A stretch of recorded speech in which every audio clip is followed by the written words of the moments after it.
Hello everyone and welcome back along to the channel where today we're going to continue our look on at the Super Rugby sides in our Super Rugby preview. Today we are heading across to South Africa where we're going to have a look at the African 1 division or conference, whatever you want to call it, where we have 4 sides going into this conference. Will be the Bulls, the Cheetahs, the Stormers and the Sunwolves. So just like we did in our previous episode, which was of all the New Zealand teams heading into Super Rugby, you can check that one out. It was the first episode in this little mini series of Super Rugby previews.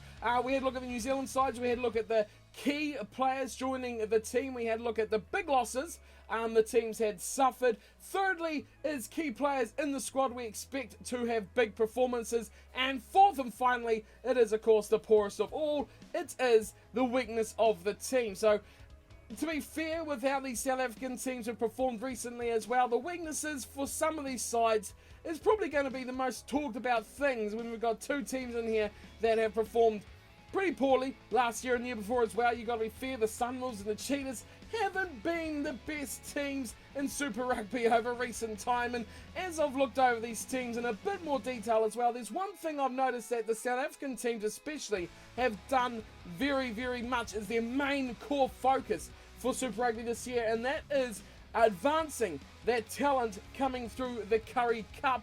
As opposed to signing big names to join their team, they've gone very much with the talent from the Currie Cup. So a lot of these players, to people that don't watch much Currie Cup, myself included, of course, don't see a huge amount, but comparatively to a New Zealand prospect, it's just like ITM Cup or Mitre 10 Cup players getting the call up to Super Rugby. Of course, even to the best of us who watch every game, these guys, you don't know. You can't say they're going to be key signings because the domestic level to Super Rugby is a big step up once again, and to know whether these guys are going to perform, they need to actually go into that arena and they actually have to do the job at that level. So a lot of these guys won't be keys for us, but we'll be looking at the best of the best of what they've gained and what they've lost from these 4 sides. So let's not piss around anymore, let's get straight into it and have a look at the Bulls team for 2017 Super Rugby season out of Africa 1 conference. So first things off, the Bulls, what are their big additions to the side for 2017? Well, to be completely fair to you, you take out, like I was saying, the players from the Currie Cup, and there's not really too much that the Bulls have really done except for one massive signing that the Bulls have pulled together, and I think it's probably one of the best as well to go from one Super Rugby side to another. This has to be one of the biggest coups of the African conferences as well, and it goes by the name of Lud de Jager. Now, Lud de Jager, in my opinion, is in one of the top 5 second rows in the world. The Springboks, of course, always got a good pack and a good forward-based team. I'm talking about the likes of Etsabeef and de Jager together. They're going to be 2 who are going to be in the second row for South Africa for a long time. Very young players, very good players as well, and I think this is easily probably the best addition to a South African side in Super Rugby for 2017. Really stormed in over the last couple of years and has become one of the best in the second row for South Africa. And to join the Bulls, I think is good for Lud de Jager as well, because he's going from the Cheetahs, who was a team aren't the best and recently haven't performed too well, and to see him go from the Cheetahs to South Africa and still make international selection is a due credit to the man, that he still keeps his performances so high whilst being in a team who is struggling to perform at all. So Lud de Jager, well done to him. I think a good move. The Bulls will support him. Not that they'll support him better, but the players around him will definitely help his game and help his advancement through to becoming a better player as well for the Bulls, which have a lot of good players on their roster as well. The other real big players, like I said before, are players from the Blue Bulls coming into the team. There's a couple players who picked up from the Kings as well, but we all know what the Kings are like, and really any addition from the Kings is hard to say it's really going to be a key addition to the side. As for players that they have lost, well, there's a couple really that have probably been big names. Bjorn Basson, the winger, is out for the Bulls as well. And in the back row, they've lost Lavis Sanche as well. He is off to Japan to play for the Kapota Spears in their season ahead. So a couple of losses, I think not huge, not massively key, and I think the addition to their forward pack of Ludwig outweighs what they have lost. But the biggest area of their team that they have lost is in the front row, where they have lost some handy Super Rugby players, the likes of Dean Grayling, the likes of Marcel van der Merwe as well.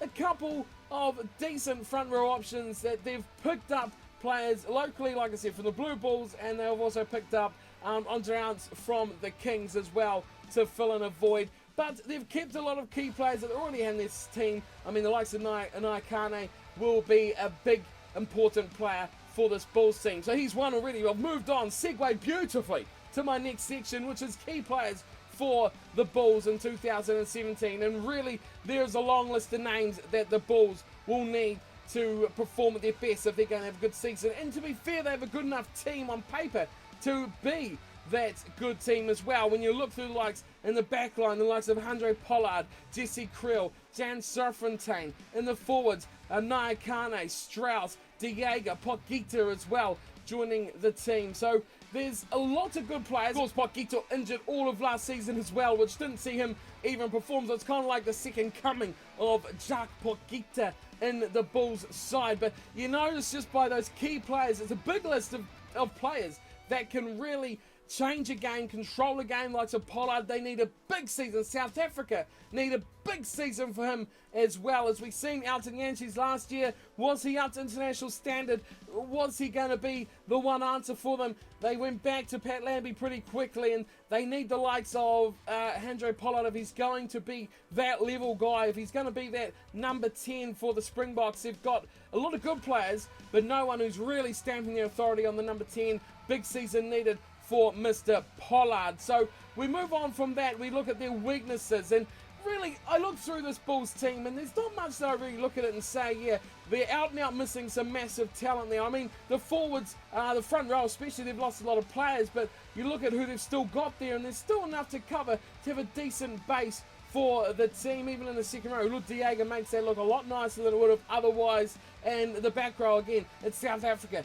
Anyone coming through is going to be big, they're going to be strong, and they're going to be aggressive. That is what South Africa breed, and that is what they are good at. The backs, you talk about maybe that's where South African teams in the past have struggled, but when you list through the backs, like Rudy Page, Springbok scrum half, they've got Pollard, they've got Francois Boima even behind that. In the centres, you know, they've got the big names, the Jesse Kriels. We've talked about them already, and the finishers out wide, you know, they've got the big names that can do it, and I think their backline is pretty good as well. If they can keep to what they did last year, which was pretty special and important, I think, for the Bulls, was that they changed their style from being that downright grind out with the forwards to being a team that expansively plays, and they counter-attack and they throw the ball around, and that's what you continue on with. But weaknesses, though, what I will pick out is that they have a massive risk, like all these South African teams do, but I think the Bulls, under that layer crust again, we talked about it with the New Zealand sides, there's a lot of youth, there's a lot of young players from the Currie Cup. It's not always a bad thing. This could be the changing of the guard for the Bulls as well. This could be the greatest thing they do. It's just that risk, the risk of the youth coming through the Currie Cup.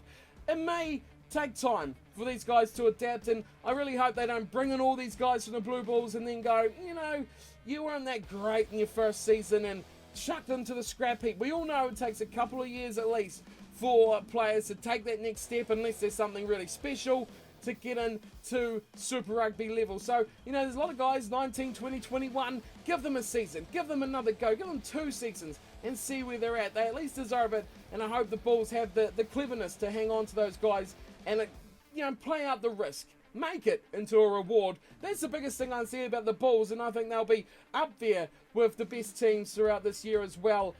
In a tough battle, I think, this season with the Stormers in this conference as well.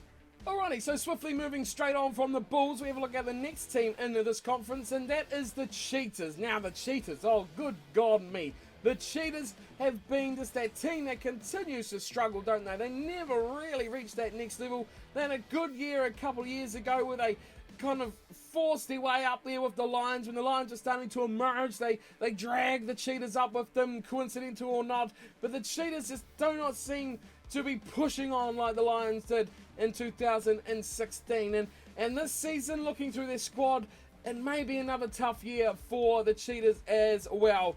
And when we look at some key additions for this Cheetahs team going into 2017, there's really no one to pick out because they haven't really picked up anyone of any special note from around top leagues of the world, from the top 14 in France or the Pro 12 or the Viva Premiership, other Super Rugby sides. They haven't really picked anyone up of any special note. They've picked up a lot of players like the Bulls from the Currie Cup, but the really only one that I'll probably special mention here will be Rhino Eckstein from the Stormers. Now this man is very, very young and a promising fly half for the Cheetahs. Now I do hope that if they get some promising young guys like this, the Cheetahs, that they actually can bring them up and raise their level of game with these young guys. That will be a killer if they kill off some really special talent. So Eckstein is probably the biggest from what I've noticed here from players that they've brought up through the team for the Cheetahs.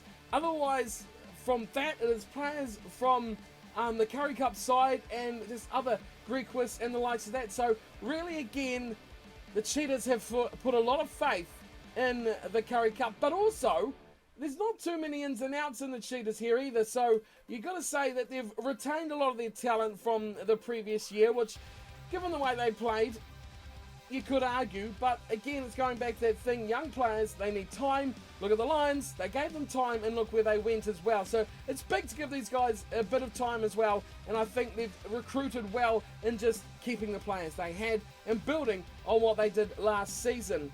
Big players out, we've already talked about him. Luke de Jager away to the Bulls. That is a massive loss because he was, like we talked about, one of the best in the world. He was a mainstay, he was a leader in that pack, and he was a target man for them to give the ball to give them that go forward as well. He always had that punch in him as well, did de Jager. Another one that they may miss a bit would be Sayase Basson, the fly half who has left the team to go to the Pumas. So it's quite surprising they haven't actually retained him. He was a very experienced Super Rugby fly half with the Force and all that time he spent there as well. So now they're going into a season with just Zalinga, Swart, Marius and Eckstein behind the number 10 jumper, which is a bit questionable, but they're putting the faith in the youth as well. Zalinga, he's not been there very long either. He's another young player who I think, given the time he's had, needs to step up. But we'll talk about him in just a second.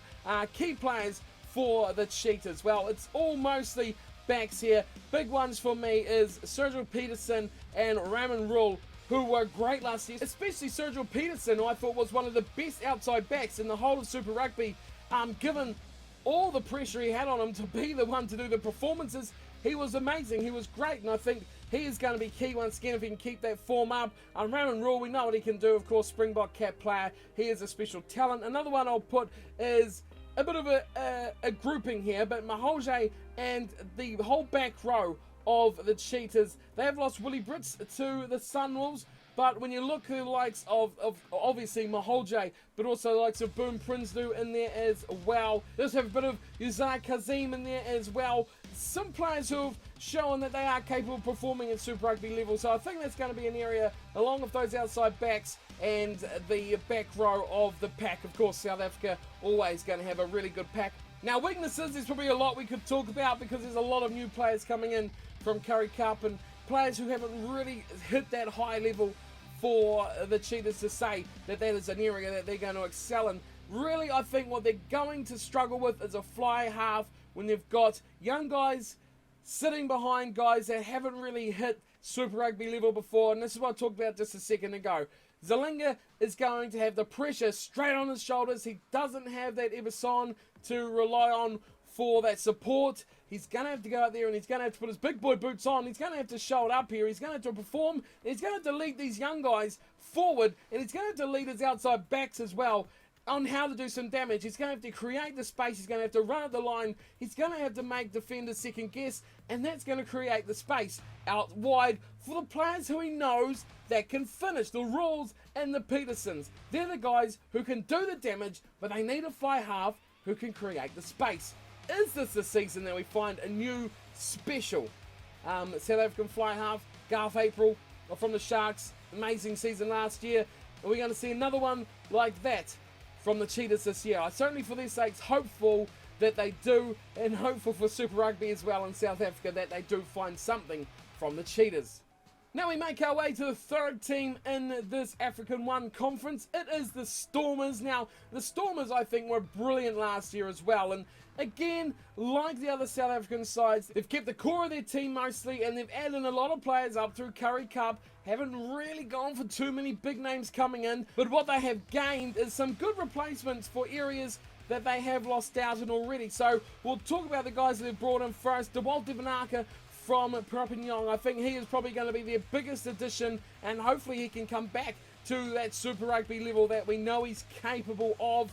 In the backlines as well, Bjorn Basson from the Bulls, who we spoke about just before, leaving the Bulls, coming to play for the Stormers, and a fullback, SP Marius from the Bulls as well. We didn't mention him as a loss for the Bulls, but I think he's going to be a nice addition to the Stormers as a solid fullback, and we'll give them a bit more adaptability with their back three of the likes of a Cheslin Colby and that outside, so they can move around between those three. Marius gives them a bit more depth to their team as well, which is always good to see. Out though, there's a lot out from the Stormers, and big names as well. Cornell Hendricks, Jaco Telter, Schalk Burger, Vincent Koch, all leaving the Stormers. I mean, they're big names. Cornell Hendricks, of course, one of the greatest finishers over the last couple of years for South African teams as well. Jaco Telter, a young talent that could have promised so much for Springbok Rugby. He's left now. He's going away to play here. Munster he's gone to, and is performing there very, very well as well, which is great to see, but he could have been a lot better. He could have been a real international talent for South Africa, and still a young man though. Still hope for him to make his way back if injuries allow. That is what has really killed his career, unfortunately. And finally, Vincent Koch. I mean, what is he doing? He's made his way out now of the Stormers, and he's gone to play for Saracens. Now, sure, he's going to be a great player for Saracens, which is amazing, but he just burst onto the scene as a great prop for the Stormers and a great little prop for the Springboks as well.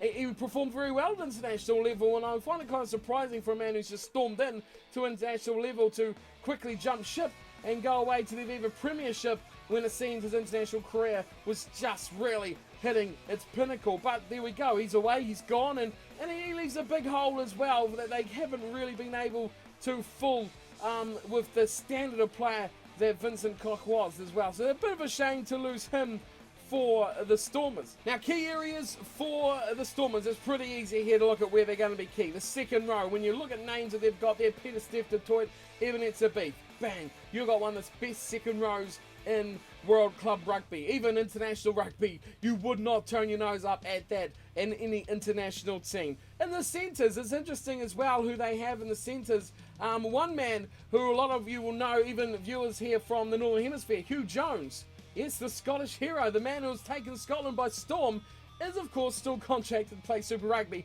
for another season before he leaves away to play for Glasgow, I think it was he signed for. Sure, you correct me if I'm wrong, but imagine that partnership now that he's come up from what he was in Super Rugby, which wasn't brilliant, but now he's sort of made a bit of a name for himself. He's going to have to live up to that reputation at this level, and he's got great powers around him like the likes of De Jong and De Allende in those centre spots as well.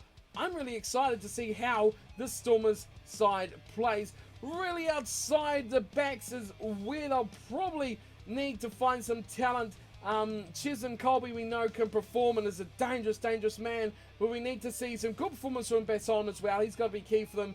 But the likes of Sinatla in this team for the Stormers, what I want to see is Sinatla on the field in 15s. I want to see what this man can do. He's a superstar at 7s, but is he going to be a superstar at 15s? He could be, and the possibility is right there for the Stormers. The weak spot for the Stormers, I'm going to have to pick on it and say the back row. Losing a player like Schalkberger, or Skalkberger, I should probably say his name properly. I know you will correct me all the time. Skalkberger has left. He's gone to Saracens as well. So a couple of big pickups for Saracens from the Stormers. But they will struggle here with the likes of Khaleesi and Notchi there. Other than that, the likes of Nizam Khan, a lot of pressure will come on him at number 8.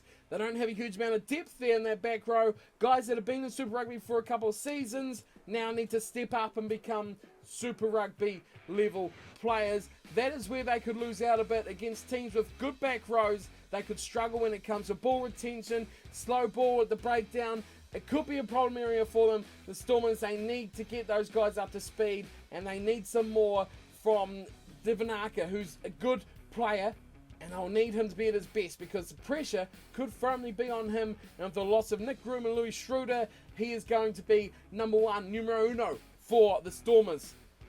And now last but not least is our final team in Africa 1, and it is the team from Japan. It is the Sunwolves, and the Sunwolves, well, didn't they have an eye-opening season last year on Super Rugby? I thought some places and some parts they were brilliant and they were amazing, they were passionate, which you expect from the Japanese, but their rugby level and their full 80-minute performances weren't up to Super Rugby standard, which I hope they learned from. And you know, you got to expect that. You don't join the competition and just blow it away and win everything. No, you got to learn, you got to build a team, and they've got to trust in their practices, they've got to trust in their motions of how they're going to do the job here. Now, the team has made a few changes, quite a number of changes as well. A lot of players going back, doing import players back to where they came from, things like that. We'll talk about them in just a second, but key players coming into this team for the Sunwolves, and the most key, I think, the biggest key of all, and one they needed to do, is Fumiaki Tanaka from the Highlanders. It had to happen. He is really the poster boy almost of Japanese rugby, and he had to get back in this team. There was no two ways about it. He had to get back in for the Sunwolves. Also, other players joining. Sam White's formerly from Australia. He was playing for the Red Sparks in Japan, but of course he played for the Western Force for quite some time as well. So his joining now in as Super Rugby experience in the second row, an area where they just don't seem to get those big name players in the forward pack, players who can spark it. You know, Japanese rugby players are normally very fast, are very agile, but they struggle with the strength game on some occasions. Anything against the Japanese player of rugby, but they just have that good small body kind of player, the fast players. But then when you see, like we've seen recently, island players coming into Japanese leagues, they do make a big impact because they just carry that strength. And it's something that Japan need to adapt to and build players towards. More players, they have a few, if they're going to really compete at a higher level for the future in international and Super Rugby. So Whites has joined the team. They've also brought in Willie Britt, who we talked about just before, from the Cheetahs. They brought him into their back row, where they've lost a couple of decent players as well. So they brought in Brits to their back row, and then finally at fullback from the Rebels, another Japanese player who was playing in Australia is Kitaro Matsushima from the Rebels. Of course, he's come back to Japan, and now he'll be playing for the Sunwolves. So that's another good addition, bringing back their best international players back to play for the Sunwolves. That's what they need to do. The Jaguars or the Jaguares, and of course the Sunwolves, they need to keep their core players local, and that's what they need to build up their talent with. Now, of course, big losses to be coming out of this team. TCPC, who has gone away to play for Bristol. But the biggest one that puzzles me completely is Yamada. Why have they got rid of Yamada? He's gone, says Panasonic Wild Knights. Obviously, it's just like dropping down to that next level. Why would you get rid of one of the greatest players of the last 2 years, greatest Japanese players, and put them back, take them out of the team? I am absolutely bewildered by that. I cannot understand why you'd get rid of a talent like Yamada, and really, to be fair, why no one else has picked him up. He was brilliant. Put him on the end of a creative backline more than the Sunwolves, and goodness me, the man could pick up tries for fun. He is a great player, and I just cannot fathom why they have done that. And finally, the other big loss for them is Andrew Duratalu, the American player coming to the Sunwolves. I think he was great last year. He gave them what they lacked, and there was that strength, that bulk, and those charging forward momentum runs. He's gone back to the American Sevens team. A big loss. Duratalu would have been great. I think he's a great Super Rugby player, and if anyone else can pick him up, there's good American players out there, and he is one of them, and a rising player as well. Great for the Sunwolves last year, and will be a big loss for the Sunwolves in 2017. Now, key men into this team, I think, where the Sunwolves will probably be their most potent, will be their midfield. Now, they've got some decent players there as well, none more so than what we've seen, if I can continue on, from Derek Carpenter, who was quite good as well. And it goes without saying, Fumiaki Tanaka, he's got to be key. His electric ability has to come to the fore. He's the type of player who can lift everyone around him. He can lift the game, and he can change the game with his enthusiasm and his passion, but most notably his fast pass, his quickness around the field, and his ability to snipe those little gaps. He's learned a lot from Aaron Smith, one of the greatest in the world at the moment as well in his time with the Highlanders, and I think he's going to be out and out by far the biggest key to this Sunwolves side. Their weakness, of course, has to be their forward pack. We talked about it briefly before, just getting players that have that strength, that bulk. That's why they like the island players from Fiji, Samoa, etc. They have that bulk and power that the Japanese teams really do lack. And of course, with being a Japanese team, the language barrier and things like that, you've got to think about the imports and the players from Australia, New Zealand, everywhere around the world, South Africa as well, with Brits, of course, joining the side. How they are going to gel with the rest of the team. They're a big part because they are marquee kind of guys, and they need to really just slot straight in and seamlessly join the team. If they can do that, it won't be a problem, but there's always that little threat that could happen to these guys coming in. It could affect their game. Hopefully, though, I'm a big fan of the Sunwolves, and I'd love to see them do well. These new teams are exciting, and Japanese rugby is definitely one for the future, but I hope they can do it. I hope they can do well here, and I hope they can rely on their key players to get them going forward in 2017. So, that is the 4 teams from this Africa 1 division. Now, you want to know where I think they'll finish? Well, of course, I'll oblige like I always do and get them horribly wrong, but it'll be the Stormers who will come out on top. That is my pick, number 1, Stormers. Number 2, I'm going for the Bulls. They're going to come in second. Get this, though. Third, we're going for the Sunwolves, boys. We're going for the Sunwolves, and the poor old Cheetahs are going to come 4th.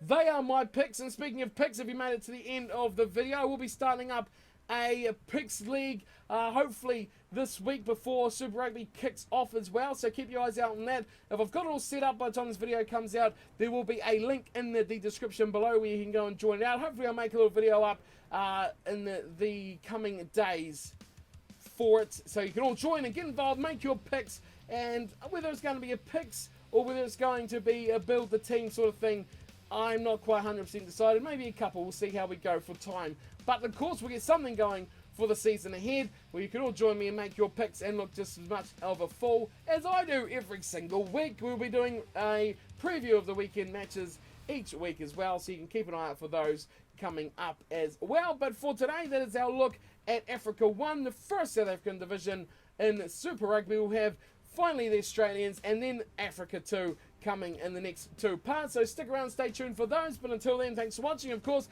this is all my opinion, so leave yours below in the comments below. Love to know what you guys all think, where you think teams are going to finish, who's going to be key. A lot of you guys will know the South African Curry Cup scene a lot better than me. Who are going to be the key standouts and the up-and-comers from domestic scene in South Africa? Let me know in the comments below as per always, and until next time, thanks for watching and take care.